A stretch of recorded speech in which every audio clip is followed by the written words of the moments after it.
So what we said is, how can we use technology to help not just immigrants, but any worker in America understand their rights, understand the employer's obligations when it comes to pay, and help them find justice and help them find recourse.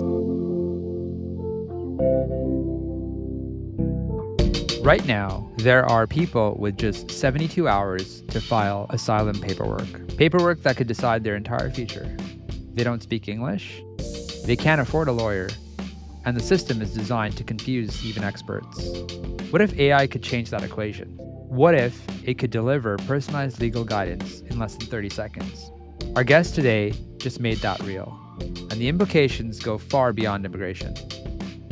Welcome to Socially Conscious AI, where we explore the cutting-edge innovations transforming our world for the better and bring you conversations with the brilliant minds and ethical pioneers who are harnessing AI's power to address humanity's important challenges.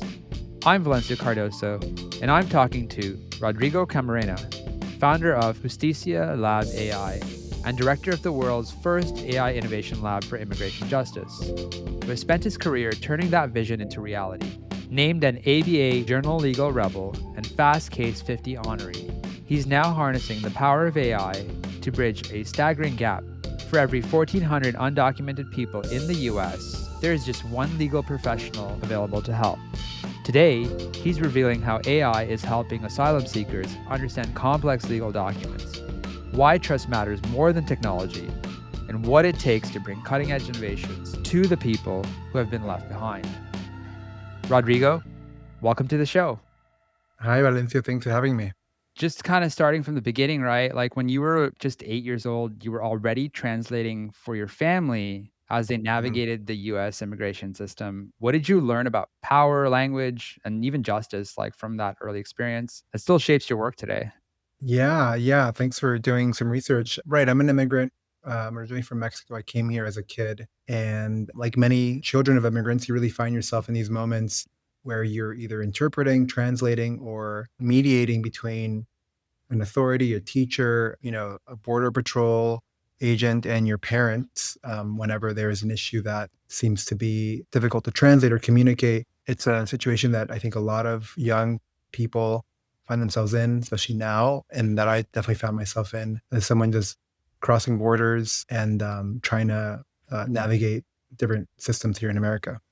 I think from what I've read, right, you once planned to become like an immigration lawyer, but then the LSAT didn't go your way, and then you ended up in a different path. How did that like sort of unlock a different kind of impact? It's interesting. I always wanted to be a lawyer. I always wanted to work in immigration, really, I think, obviously, from my own experience, but also from the experience of seeing how these broken systems impact so many families, so many communities, so many businesses, so many areas of our economy and our society.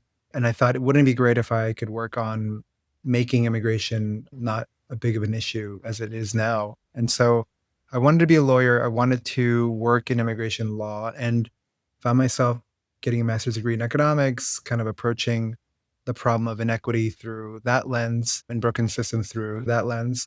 And then eventually found my way into civic tech, was recruited to work at Pro Bono Net, which is a leader in the access to justice and technology movement, leading an organization or program called the Immigration Advocates Network, which was really this early mover in helping connect advocates to digital resources and immigrants to digital tools. And in 2022, we took the work of the Immigration Advocates Network and really reframed it as an immigrant justice lab, as Justicia Lab, a place that doesn't just bring advocates and immigrants together, but is really innovating in the development of digital tools for immigrants and their advocates. And so that was the birth of Justicia Lab. I work with a lot of lawyers now. I work with a lot of technologists. I work with organizers. I work with non-lawyer advocates. And so I think these are all roles or experiences that I've had in my life. And the perspective that I bring is one of understanding what it's like to both migrate, to try to help someone without a law degree, to be someone that is frustrated with our systems and our structures. And so that's a perspective I bring to our work, and I convene different specialists and different people with knowledge to build the cutting edge solutions that we've been building for the past, I don't know, more than a decade. Yeah, just touching on one of the projects like Empath AI, right? That y'all have produced. It delivers like legal guidance in about like 30 seconds versus 50 to 75 hours, which is kind of the traditional time a lawyer would take, right, and spend in an asylum case. What's happening in those 30 seconds and what isn't? Yeah, so Empath AI was a prototype that was developed with support from the google.org social impact accelerator program that we participated in last year. And the idea was, how can we leverage AI in a way that adds a lot of value to a low risk situation with potential high impact? And so the idea was, a lot of immigrants come to this country and they have to navigate paperwork that might not be written in English, might not be written for them, or translation is not easily accessible, and it's difficult to follow, right? And I get these letters from my insurance company, from different authorities and institutions asking me to do A, B, and C, and it's really hard to understand legal jargon and what these forms want you to do. And so what we took was a very common piece of correspondence called the notice to appear, and we said, what if we could use AI to let immigrants just take a picture of this letter and quickly understand what it is, what actionable next steps they can do with it, and how to maintain ongoing information with an advocate that might be able to support them with what's to come next. So the idea isn't to replace advocates or to give people legal guidance. We want to give them actionable legal information, so information they can use to pursue a legal process. And so, right, this what this does is it essentially avoids someone having to take this letter, find an advocate who can help them interpret it, schedule a meeting with them, sit down with them, and then get an assessment that basically says, hey, you have a court date on this date at this courthouse you have to attend. Make sure you don't miss the appointment. Here's some additional support. And so that was the idea, and that's an approach that we're hoping to bring to not just a notice to appear, but to different legal forms and different pieces of correspondence that not just immigrants, but we all receive when we're trying to navigate different processes. So it's almost like taking these artifacts and then extracting the information from them and then representing it to them in a valuable format. Exactly. And not just extracting it, but training the system and understanding that this is what this kind of form looks like. You are only trained on providing next steps on this type of form and not this other type of form. There's a risk of legal correspondence potentially putting someone in more harm, right? Mm. And so we want to make sure that when we extract information from a form, when we synthesize it and present next steps, we're giving that individual all the information that they need to make the best decision on their own next steps. So we train the tool to understand a certain type of form and not other types of forms, because we want to make sure that the information that we're synthesizing and presenting for the user is specific to the use case that we've been considering and providing insights on. For sure. I think that contextualization really helps. And like I read that you're using Google's Gemini model, right? Which is trained on these huge data sets, right? How do you guard against like that model either reproducing some of the same biases or systemic issues that already exist in like immigration law? Yeah, we actually use a number of models for our tools and for different purposes. Some models are really great at translation. Some models are really great at looking at a piece of information and extracting key values from it. And some models are really great at doing security and doing cleanup and maintaining the data set free from personally identifiable information so that these large corporate models don't, get access to it. So in all of our approaches, we leverage different models for different uses, but always with the user, their data, and their privacy at the center.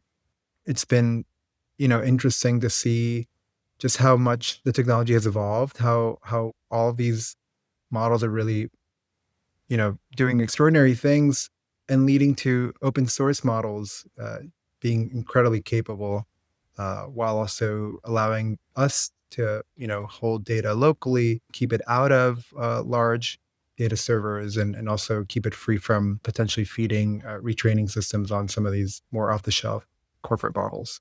So it sounds like you're expanding the network of your models essentially. Absolutely. Yeah. And we were really lucky to have worked with folks at Google. We've been lucky to work with folks at OpenAI to really learn the best practices from some of the, best companies in this space. But I think what a lot of us in the nonprofit AI space are doing now is we're taking a lot of this knowledge in some cases using these models for certain use cases. But I think really taking the knowledge and understanding how these models work, how they keep data safe, how they don't keep data safe, or maybe put more data at risk. But I think it's important to know that this is the internet we're talking about, right? There's always going to be some level of risk with everything that you do.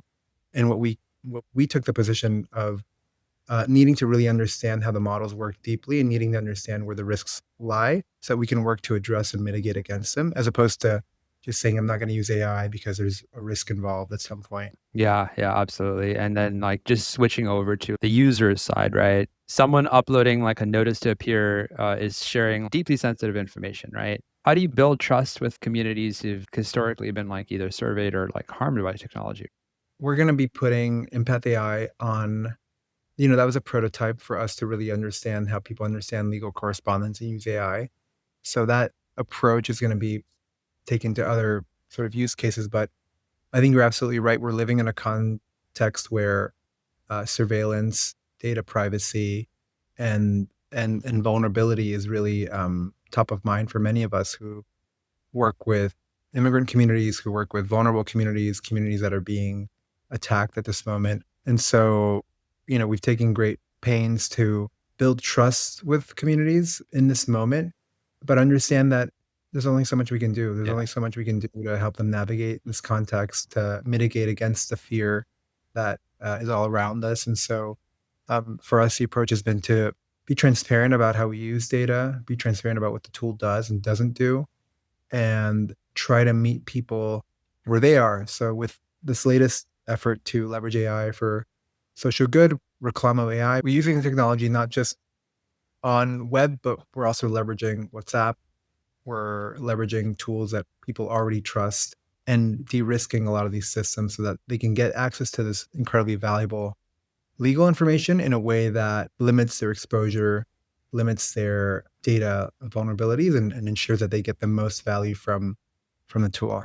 Yeah, absolutely. And like you touched on Reclamo AI, which it sounds like you're preparing to launch Reclamo AI this November.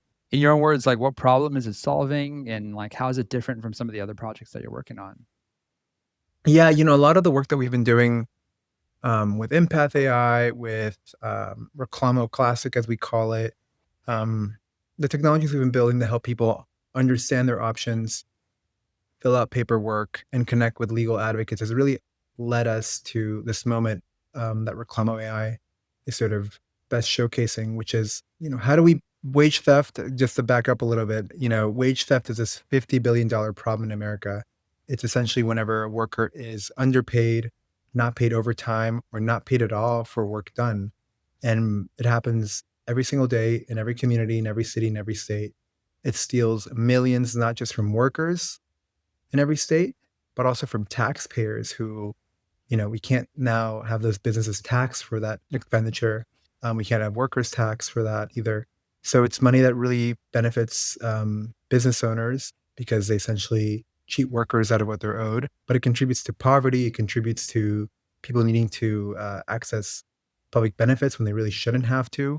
Um, and so what we said is, how can we use technology to help not just immigrants, but any worker in America understand their rights, understand the employer's obligations when it comes to pay, and help them find justice and help them find recourse. And so Reclamo Classic was the initial version of this tool. It helped non-lawyer advocates, so people working at worker centers, at libraries, at community-based organizations, walk a worker through the process of understanding if they've been a victim of wage theft and begin filing paperwork with the state to reclaim the stolen wages. And so what we've been working on over this past year with support from the GitLab Foundation is an OpenAI Academy, is building a AI version of Reclamo, which helped file over $1.5 million in wage theft claims that helps workers directly. So no more mediator. You can now access the technology of understanding your rights via WhatsApp or web using AI. And so what the tool does, it lets any worker in New York State directly ask a question about not only the law in the state of New York, but their rights and their obligations and the obligations of employers in New York State. So it can answer general questions, but also context specific questions. You can ask it about your particular situation, and the tool builds an evaluation of your options based on that information, as well as what it deems you should have been paid before handing that information over to an advocate who might be able to help you with your case. So it's really amazing because it's giving access to the law to people who normally don't have access to it in their own language and also in plain language. So we don't use legal jargon. We don't use complex terminology. We use plain speak to give people a sense of their rights in a format where they're more used to getting information and also in a situation where they're often denied of that information. And I believe you spent like 3 years co-designing Reclamo? Yeah. So Reclamos came out of the need that we saw worker advocates here in New York experiencing. You know, our original partners, Make the Road New York, have been working on wage theft issues and wage theft advocacy for years. And so what we've been doing for, I don't know, these past 3-4 years is really working side by side with worker advocates, folks from Make the Road New York, now with Reclamo AI, with advocates from the New York Legal Assistance Group, to take all of their amazing knowledge, all of their experience, and put it into a database for a AI tool to reference when giving an assessment or information to someone with a question. So what this essentially is doing is giving the power of accessing legal information to any worker in New York State, as opposed to forcing them to have to meet with an advocate or try to shop around for support. I would compare the information equivalent to what a paralegal might be able to provide you. We're not replacing lawyers. We're not saying you shouldn't seek a lawyer, but we're understanding that there aren't enough lawyers. There aren't enough free lawyers. And in many cases, providing someone with some information is better than not. And so that's what this tool is really trying to do. Yeah, absolutely. And the point I was going to make is like in AI years, right? 3 years is a lifetime. Why was it worth taking that long? Yeah, and just to clarify, you know, we worked with Reclamo. We've been building Reclamo Classic, as we call it, since 2022, I want to say. Reclamo AI has been in development for the last 10 months. So the tool itself is benefiting from the experience of the prior version. But what we're building now has been right at 10 months, even in AI years, is like a lot of time, especially as the technology changes, right? We've been really focusing on making sure that the model is as free as possible from mistakes, is giving information in a way that shouldn't be perceived as guidance or advice, and is presenting people with pros and cons as well as options when it comes to addressing a claim. So the the stage that we're at right now is really exciting because we're actually at a moment where we're making information that would normally be only accessible through a legal aid provider or an attorney broadly accessible to anyone for free. We're excited to start building that relationship with workers, with worker advocates, that they see Reclamo as a resource, as a companion to their work, as a trusted voice for workers who often don't have a voice in their workplace, especially if they're undocumented or in a situation of a vulnerability. And so we're excited to be building off of this foundation to then help workers file wage theft claims, help workers connect with advocates, and down the line inform structural policy change, which is ultimately what's going to help us address this longstanding issue. Yeah, absolutely. And like what I'm hearing a lot in what you're saying is like the way you're approaching things is very collaboratively, right? Like you talk about like it sounds like you're thinking about like collaborative design, right? One of the Yeah. things you've touched on too is like language justice and like privacy as values in the past, right? How do those actually show up in what you're building? Everything we've built has always been informed and led by directly impacted individuals and advocates. And so from day one, in building Reclamo, even Reclamo Classic, we worked hand in hand with advocates, paralegals, workers themselves in understanding the problem and building solutions that would work for them. And so we do this through co-design sprints. We do this through regular feedback sessions with advocates and workers. They're very much at the table when we think about our development roadmap. Everything we do is for them and the people that they work with. We don't do direct service. We're here as a force multiplier for the legal services community. And they very much are champions, and they're also our leaders when it comes to the tools and technologies that we develop and put out to the field. I think one of the things that's coming top of mind, right, is like legal writing is complex for good reason, right? Words carry weight. How do you translate like the legal nuance that's in plain language using AI, like without actually compromising someone's case?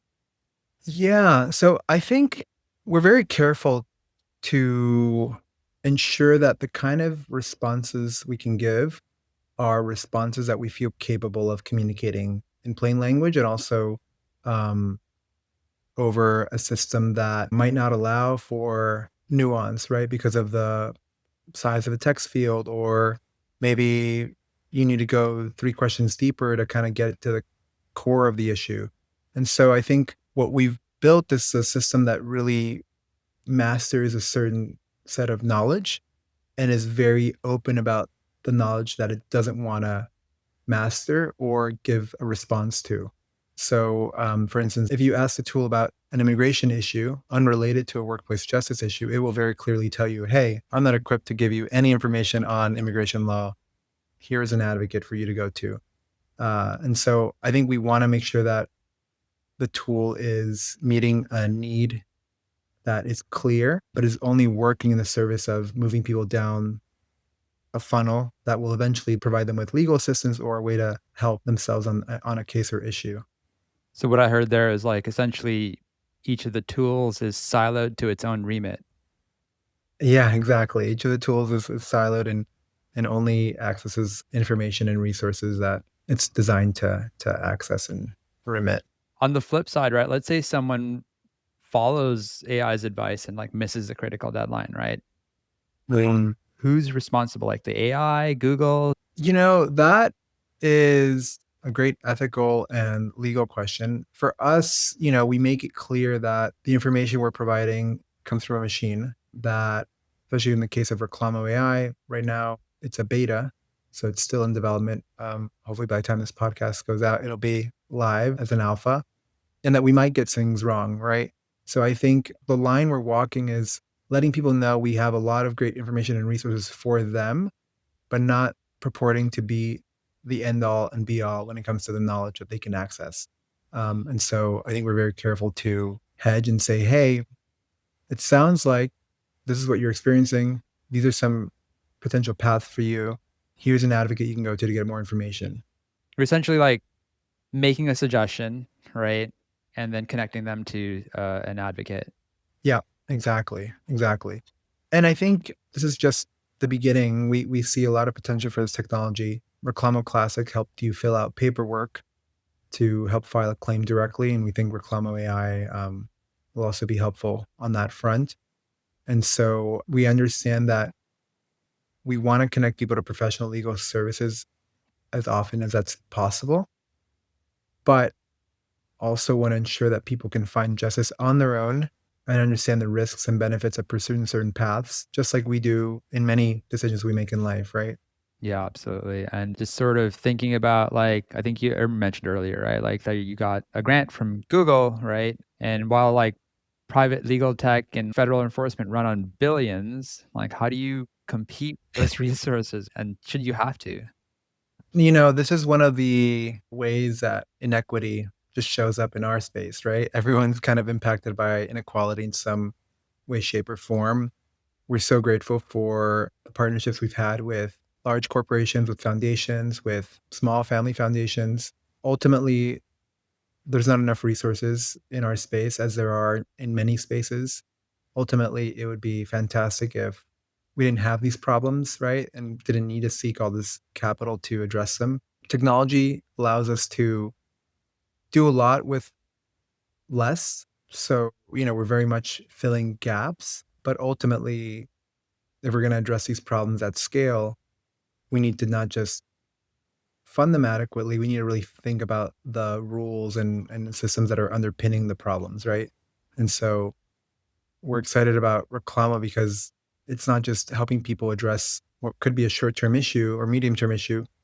We're also hoping to build a community of practitioners, of workers, of partners that are focused on addressing the bigger issue, right? Why is it that so many workers don't know the minimum wage in New York? Why is it that so many immigrant workers don't understand that they have rights as workers that are separate from their rights as immigrants? Why is it that we don't have large, broad scale, publicly funded campaigns that say, hey, if this is happening to you at your workplace, you should complain. Here's a phone number for the New York State Department of Labor to investigate what's happening at your workplace. Just thinking about just looking forward a little bit, right? Like the current political climate includes more AI powered immigration enforcement, but fewer AI safety regulations, right? Does that affect your work? Like, how does that affect it? Or like, are there any risks that you're weighing at the moment? I think many of us that are in this space are just incredibly mindful of the ways that technology works, really. You know, if we're going to use a large language model from a large corporate entity, we need to understand that there are risks that involves. There's also great benefits that involves. And I think in understanding the pros and cons, we have to make an assessment for ourselves and evaluate whether the benefits are worth the risks. So I think we do this every day. You know, it should make all of us more suspicious and careful when we use new technologies, but it shouldn't shut us out of leveraging these tools and technologies, especially when they can be incredibly helpful and transformative to people who have access to nothing to begin with. Yeah, yeah. And thinking like 10 years ahead, what does success look like? I use this example all the time, but it should be as easy for you to assert your rights as it is to call an Uber. And so I hope that doesn't take 10 years to do that. I hope it takes like maybe 3 to 5 years.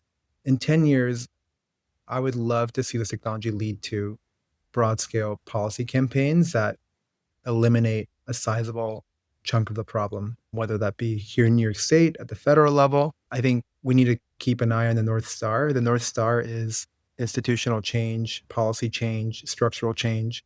The short term, medium term path is maybe using technology, partnerships, collaborations to get there. But we have our eye squarely on the prize of fundamental transformation of these systems that make workers more vulnerable, that make workers more easily to be exploited, that make workers have to be scared and frightened when it comes to addressing their rights. And so that's what we're focused on, and that's what we're looking towards as we build this over the next decade. And just kind of touching on like sort of people working in the space, right? So for someone working in like AI, what's one question you hope they're asking themselves after hearing this episode? There's so much going on in the AI space, and there's obviously a lot of hype. There's obviously a lot of AIification of everything, right? In some cases, it's really undermining the good work that is also happening. And we ask ourselves the same question, what material, tangible, real world impact is this bringing about? Should I be using AI in this case? Are traditional tools or existing technologies better? And how do I ensure that I use this technology in a way that doesn't increase harm, but is actually, bringing about a lot of value? And so these are the same questions we ask ourselves. And I think many of us in this space are asking each other. We're learning so much from each other. You know, that the experience of working in the Google or being part of the google.org accelerator program, as well as the GitLab Foundation's partnership with OpenAI, is that we've built this great community of civic technologists that are working in AI, who share best practices, who share frustrations, who share successes. And so this community is really growing. It's maturing. It's becoming much savvier, and I think is only just getting started. I think we're at the beginning of a civic tech transformation when it comes to civic AI or social impact AI. I dream of a world where we just have all these systems that are talking to each other safely, sharing data safely, and allowing users to not have to go to a dozen websites or dozen different, apps to solve their justice issues or their social justice issues. Absolutely. And then lastly, like as someone who cares about justice but isn't technical, what's one thing you wish that they better understood about AI? Oh my God, that's me. I'm not a technical person. I'm an economist by training. I worked in direct services and government and then found my way to civic tech. And I think for that person, which is like me, basically, I think it's good to understand that ultimately AI is a tool. It's working within a system of tools, working in the real world. And just like any other tool, any other technology, we need to really evaluate and understand how it's affecting people in their everyday lives, whether you use it or not, whether you're a master of it or not. I would also say that the technology is so new that you can develop a mastery over it, or begin to develop a mastery of it if you just are engaged and interested in it. I do think that it's really leveling the playing field when it comes to development, right? You can now vibe code an app if you want to. I would encourage everyone to begin to explore these technologies, to think about how they added real value to their lives and the lives of people around them, and not be scared to use them and ask questions about them. If one person with a vision can build AI that helps asylum seekers navigate the most complex legal systems in 30 seconds, the question isn't whether AI can solve hard problems, it's whether we're pointing it at the right ones. Drop a comment. What system do you think AI should be fixing that no one's talking about? And if you know someone in legal tech or nonprofit innovation, share this with them. I'm Valencio Cardoso. Until next time, stay curious and stay conscious.